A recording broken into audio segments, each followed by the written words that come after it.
Hello, I'm Whalley, welcome to Lenscraft.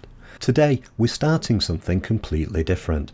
I'm going to be publishing a mini-series about how I edit some of my photos, and this mini-series is going to be slightly shorter videos published a little bit more frequently.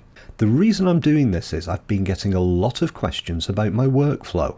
On the Lenscraft channel, I tend to demonstrate lots of different tools and techniques for editing photos, and the frequent question I get asked is, do I use all these tools? And the answer to that is, yes I do. I only demonstrate the tools that I actually use. But what I don't do is use every tool for every image. Instead, I pick the best tool that suits the job at hand. So the idea of this workflow series is to demonstrate typical editing I might go through with an image. So the image you can see on screen is the one that we're going to build up over the next few videos. But this is the finished image and it didn't start life looking like this. Let's have a look at what the starting raw image looked like. As you can see, it's quite different. I shot this on the 12th of August 2019. Depending on when you're watching this video, that's either 2 days ago or a lot longer. It was taken about 10 minutes after sunset. The reason I waited that long was because the sun was quite intense. As you can see, it's over this side of the frame and I was shooting towards it. Even with several neutral density graduated filters on there, I couldn't actually expose properly for the ground and the hills when the sun was above the horizon, so I needed to wait. The other thing is, when you're shooting after sunset, when the sun has dipped below the horizon, it actually reduces the contrast level in the foreground, so you can actually open up and show a nicer image. Now, before we get on to looking at the camera details and a few facts about the image, I want to make a point. Good image editing starts before you take the shot. You need to visualize how you want the finished image to look before you start to take the shot. If you don't do that, you can't select things like the camera settings, the accessories to use, and you don't capture the right image that you can then refine and build through the photo editing. So it's critical when you're lining up to take your shot, stop and think for 5 minutes about how you want that shot to look at the end. Once you've done that, you'll find you can set the camera much more easily. So let's look at the camera details. If I go into the file info in Photoshop, you'll be able to see information about the camera. And you can see here that it's a Fujifilm camera.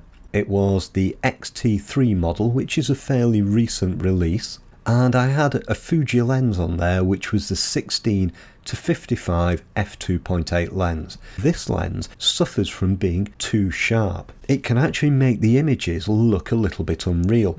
And if you look at the heather here, it just seems that little bit too sharp. So I'm going to want to soften that later in the post-processing. In terms of the shutter speed, aperture and so forth, I had f14 to make sure that I got a good depth of field. And possibly f14's a little bit more than I needed, but I was just making sure that I did have the full depth of field on this image. Now, I also had the ISO set to 160, which is the lowest ISO that this camera produces unless you go to one of the extended ISOs. Now, I don't tend to do that. I usually shoot at the lowest ISO, which is the base ISO, and I do that trying to minimize noise and maximize dynamic range in the image capture.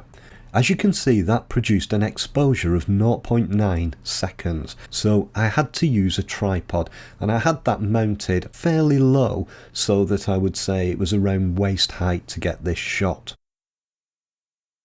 Because I was using a tripod, I also used a cable release to release the shutter. Now, if I'd used my finger to release the shutter, I would definitely have produced some sort of camera shake and the image wouldn't have been quite as sharp as it is.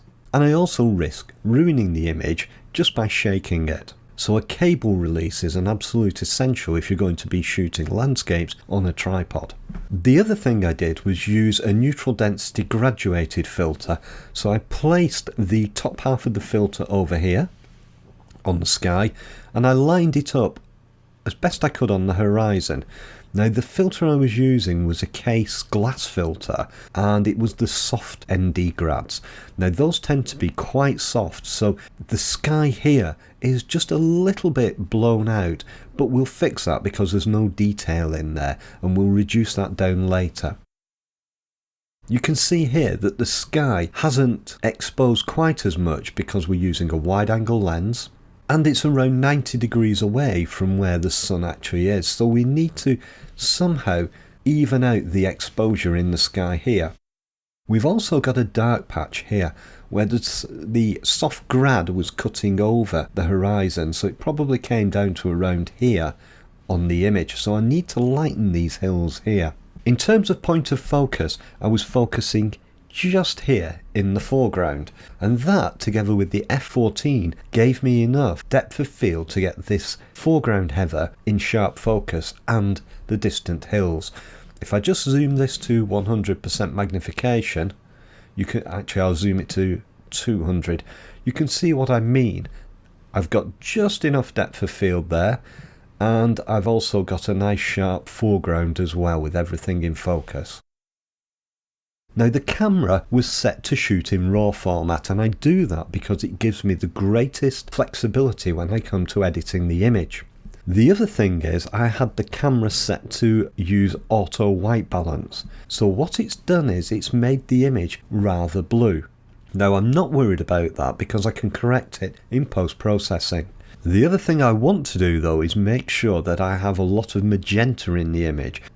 In terms of assessing the other problems in the image, although the contrast is reduced because I'm shooting after sunset, it's still quite a high contrast image in the foreground areas here, so I want to address that, and we'll need to open up the shadows just a little bit. I also want to darken the heather very slightly just to bring out that purpley tone in there.